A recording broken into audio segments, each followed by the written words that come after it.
Alright, so first there was Get Out, then there was Us, and now we have Nope. But does this one live up to the hype? Well, the answer to that is...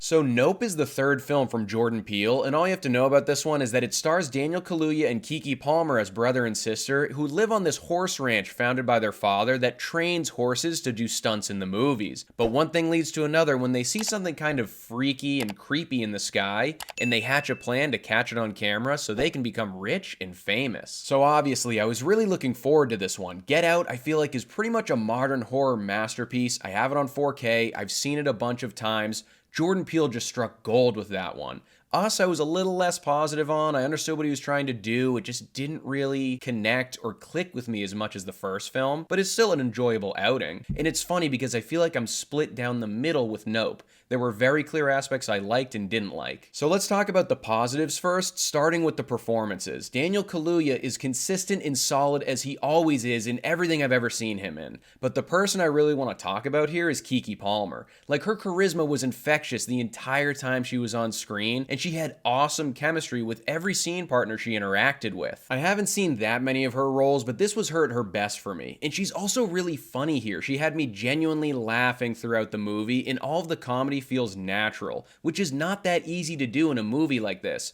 which we saw in a Marvel movie recently that I won't name right now, so they get a gold star from me here. I enjoyed Brandon Perea too, had never seen him in anything before, but we'll keep an eye out now. But he basically plays the IT guy, Geek Squad kid that helps these two set up all of their camera equipment, and I don't know why, it kind of reminds me of the Dave Franco role in 21 Jump Street. Thinks he's the cool kid, overshares way too much, takes himself too seriously, and that role works for him. One last thing before I forget is I wish they gave us more Keith David in this movie. That dude is such a legendary actor, he crushes whenever he's on screen, and he's just not that involved in this movie. Obviously, I'm grateful for what they gave us with him, but whenever in doubt, just throw more Keith David in the mix. This is just a really fun movie to look at, man. Everything was polished and perfectly color graded. There's one scene in a diner where the colors really look like they're bursting out of the screen, and every time we see Steven Yeun performing in his vibrant suits, it really stood out. The special effects aren't overdone, there are strong bursts of color when the scenes call for it, and those nighttime sequences,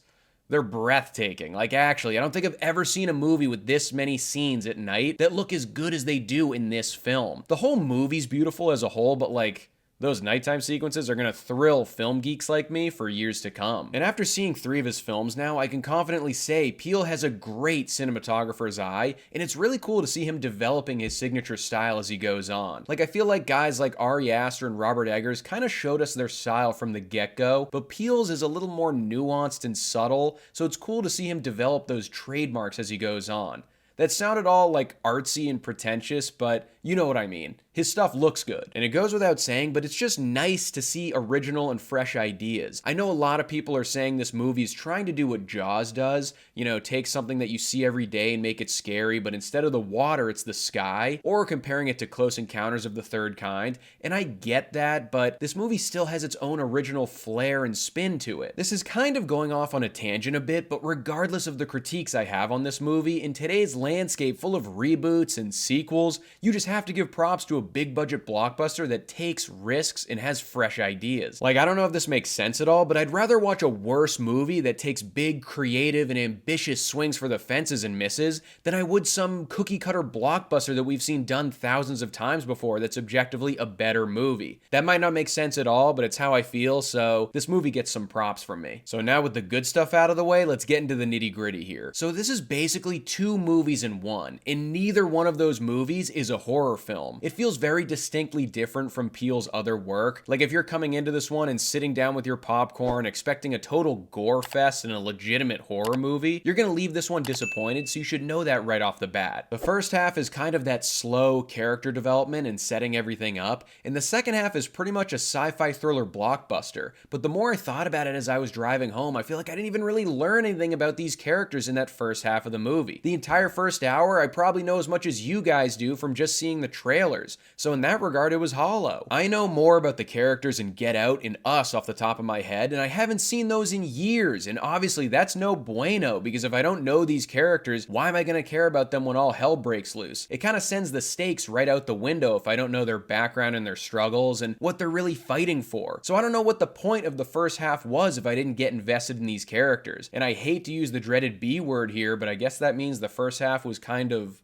boring. The second half is way better than the first half. Stuff really starts to pop off. We get that signature Jordan Peele tension, and once you get a glimpse of what these characters are really up against, you're gonna be begging for more. When all these characters are working together to catch this thing in the sky on camera and everything gets all chaotic and hectic is when this movie is at its best. Like, the finale to this movie is crazy. I was on the edge of my seat the entire time. I legitimately didn't know how it was gonna end, but it didn't hit as hard as it could have because of that lackluster first half. Even though I have some problems with this one, it's still a solid enough movie. Like, the usual Jordan Peele cinematography is still there. It tackles interesting themes like fame, greed, spectacle, exploiting a living thing for money, but more importantly, what happens when that thing you're exploiting reaches its breaking point. So in my eyes, Peele still hasn't made a bad movie, and even if I enjoyed this one less than his previous films, you can still have fun with it, and I'd still say you should get your butt to the theater if you want to support it. Nope gets a Sully score of 3 stars.